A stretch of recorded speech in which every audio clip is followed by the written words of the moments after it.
Hello, welcome to The Real Bit Wars. I'm Chris, and last night I went and saw the new Halloween film.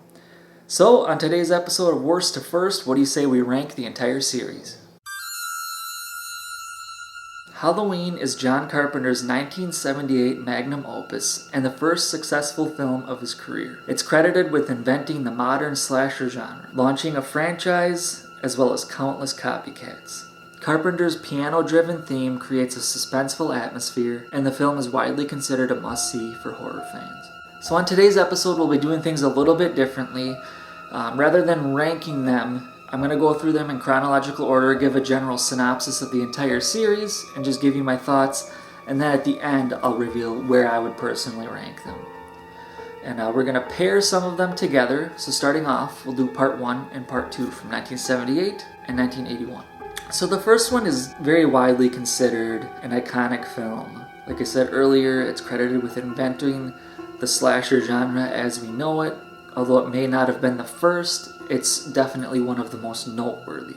Films like the original Friday the 13th were developed directly to cash in off the success of Halloween. Without Friday the 13th, do you have Nightmare on Elm Street? Without those, do you have Child's Play, Hellraiser, any of these other franchises that were launched and made the 80s slasher films such a success? Because of that, you have to credit Carpenter's original from 1978 as groundbreaking. John Carpenter composed the score, and it really lends itself well to this story. The piano-driven themes really drive home the suspense. It's certainly safe to say that it has become just as iconic as the movie itself. I've always felt like the first film kind of carries the second one, picking up right where the original left off, continuing that same story, and it could have really made a nice end to the series. Now, obviously, that didn't happen, but when you put the first two films together, you really have a nice way to begin and end a story. Next, we have the black sheep of the family. In 1982, they released Halloween 3, which did not have Michael Myers in it. The acting is a little awkward and distracting. Although John Carpenter wasn't involved, once again, the soundtrack is phenomenal. Now, I have to admit, the first couple of times I watched this one, I couldn't understand why it was so popular. Obviously, it flopped upon its initial release, but it became like this cult classic, and now you can't call it a cult film anymore. The cat is out of the bag. People are well aware of this, and they love it. It did grow on me, and I do enjoy it now. It's kind of hard to take some of it seriously,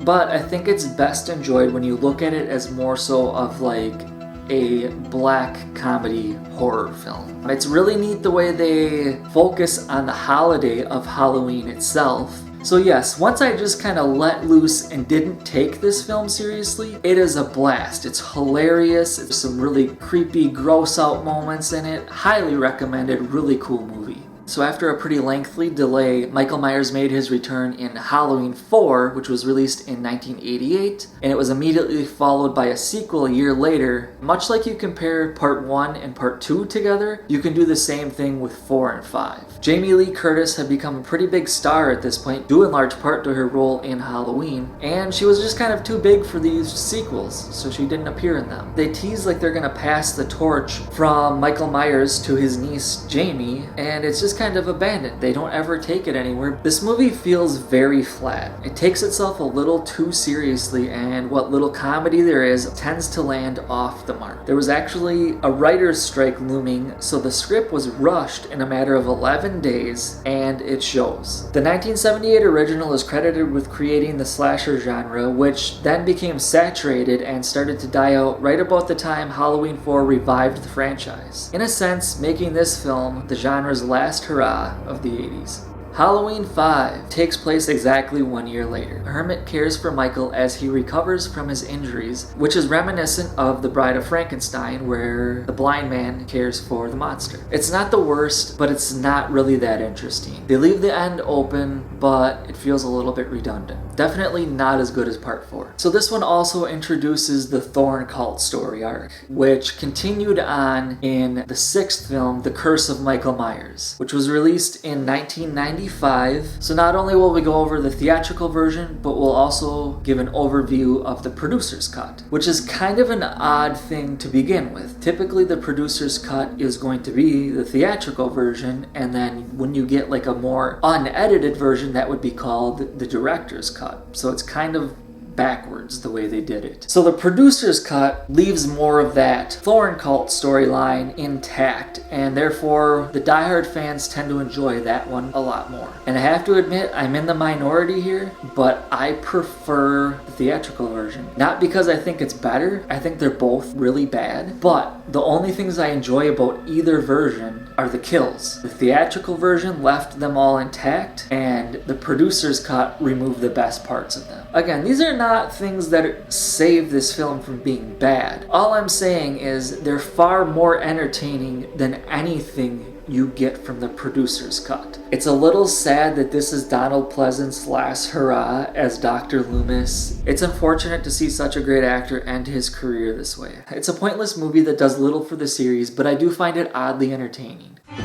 So after 3 years, they rebooted the franchise with Halloween H2O, which was released in 1998, and we see Jamie Lee Curtis return as Laurie Strode. It takes place 20 years after the original, hence the title. Janet Leigh, who is Jamie Lee Curtis's mother, has a role in this film. She even drives the same car she did in Psycho. There's a funny scene where Laurie runs from Michael and opens a door only to find a closet, which is an obvious nod to the original film where she hides in the closet. This is a really fun and entertaining movie, but it's odd to see the series that paved the way resort to such cliches. So a couple of years prior, Wes Craven released the film Scream, which actually rejuvenated the slasher genre. It paid homage to films like Halloween, and this one seems like it's aiming to return the favor. Swap out Michael Myers with Ghostface, and you'll have a Scream sequel. It's great to see Laurie and Michael have such a brutal showdown. She leaves him beaten and battered, then runs him over with a car, pinning him to a tree, and decapitates him. So the series is over.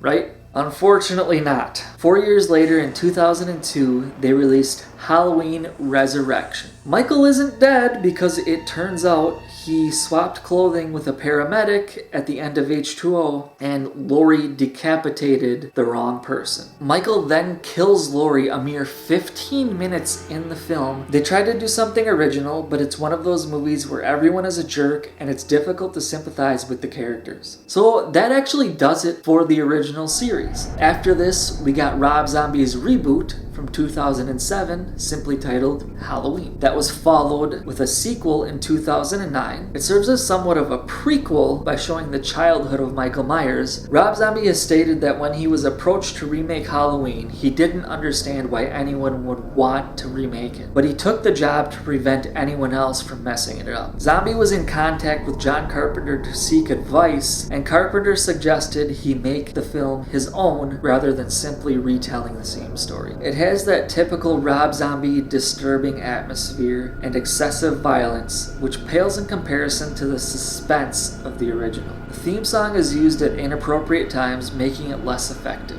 The backstory drags the pace down, and it takes too long to get moving, but it's not all bad, and I do really enjoy this one. The sequel, on the other hand, is a bit of a mess. Once again, the story picks up immediately where the previous film left off, before flashing forward 1 year. The plot is focused on the relationship between Laurie and Michael, both of whom are suffering from psychological issues. One thing I do enjoy is the film's really gritty look. The shots of Michael are washed in gray tones, giving them almost a black and white feel. Zombie wanted this movie to be unique, and he accomplished that, but it came at a pretty extreme cost. Are we intended to fear Michael or sympathize with him? So that brings us to last night when I went to see Halloween 2018. How ridiculous is it that this is the third time we have had a film simply titled Halloween? One thing I have to say, although John Carpenter did not direct this, he did return to do the score. Honestly, it might be the best soundtrack in the series. Michael Myers, he has never been more badass than he was in this movie. So it takes a little while to get moving. They spend a great deal of the beginning of the film developing the characters. The deaths are absolutely brutal. I couldn't help but sympathize for every single person that got offed in this film. There are countless nods to the previous films. One thing that was unfortunate, I think they built it up in a way that I just don't think they could have lived up to. It is not the masterpiece it's made out to be, but they made Michael Myers terrifying again. and for that, I definitely appreciate it. But sometimes it's over the top, but at the same time, I laughed and I enjoyed every minute of it. It's kind of one of those things you don't know what you've got until it's gone. I didn't know that I missed the Halloween franchise. It was really nice to see Michael Myers return to the big screen. So that's like an overall synopsis of the entire series, and you might be wondering where this new one ranks in comparison to the rest of them. And after all, this is worst to first, so we have to do it. There are 12 movies if you count the producer's cut, which we are counting here. And I put it at dead last. At number 11, we have Halloween Resurrection. At number 10, Halloween 2 from 2009. And then number 9, The Curse of Michael Myers. So I should probably defend my decisions here. It's a little controversial not only to have The Curse of Michael Myers ahead of the producer's cut, they are actually separated by a couple of films as well. These bottom 4, I don't like any of them. The only thing I enjoy about anything from The Curse of Michael Myers are the death scenes, and they're not present in the producer's cut. So after that, at number 8, we have Halloween 5, number 7, Halloween 4, at number 6, we have the 2007 version of Halloween, at number 5, Halloween 3, and then number 4, the 2018 version of Halloween, number 3, H2O, number 2, Halloween 2, and number 1, the original. Well, that does it for today's episode of Worst to First. Happy Halloween, everyone, and thank you for watching The Real Bit Wars.